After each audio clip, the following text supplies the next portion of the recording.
Slasher movies are filled with killers who seem impossible to explain. How does Michael Myers survive being shot 6 times? Why does Jason Voorhees keep coming back from the dead? And how can the identity of Ghostface keep returning even after the killers are revealed? Over the years, horror fans have developed theories trying to explain the supernatural rules behind these legendary slasher villains. And in some cases, the evidence is surprisingly convincing. From hidden demonic origins to psychological explanations that change entire franchises, these are terrifying slasher movie theories that might actually be true. Michael Myers is pure evil. In the original Halloween, psychiatrist Dr. Sam Loomis repeatedly describes Michael Myers as something more than human.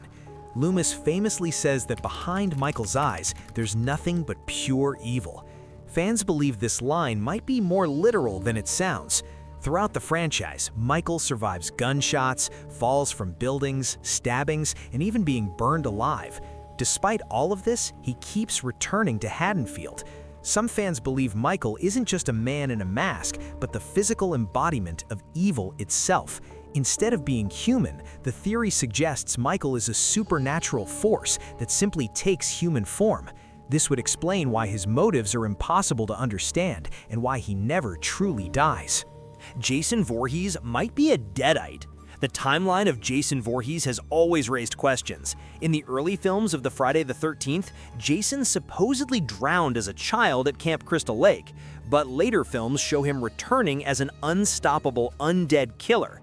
Fans noticed a strange clue when Jason Goes to Hell the final Friday.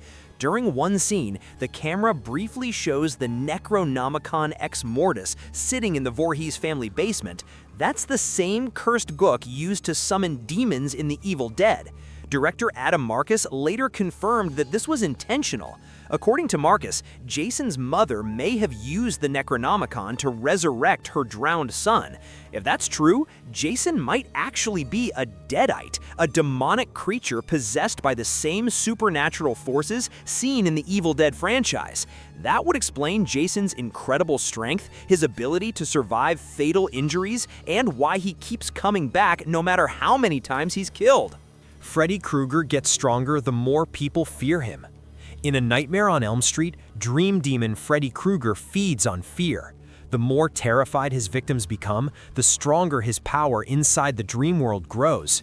But fans noticed something interesting throughout the A Nightmare on Elm Street. Every time Freddy is defeated, he eventually returns stronger than before. One theory suggests Freddy's power doesn't just come from individual victims. Instead, it comes from the legend of Freddy Krueger itself. As the story of the Springwood Nightmare spreads, more people begin to fear him, and that fear fuels his supernatural abilities. In other words, Freddy might be growing stronger simply because people keep talking about him. Ghostface is a legacy identity. Unlike other slasher villains, Ghostface isn't a single person.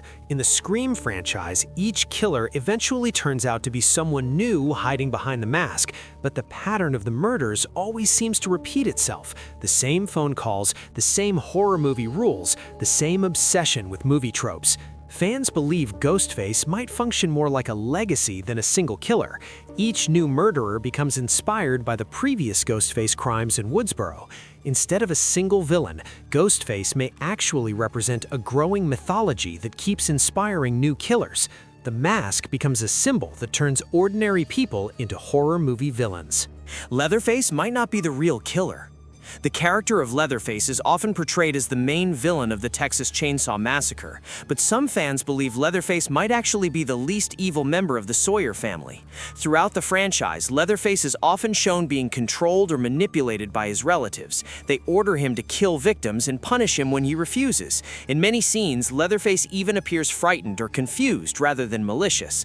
This theory suggests Leatherface isn't the mastermind of the murders. Instead, he may be a victim of the same abusive family that created the nightmare in the first place.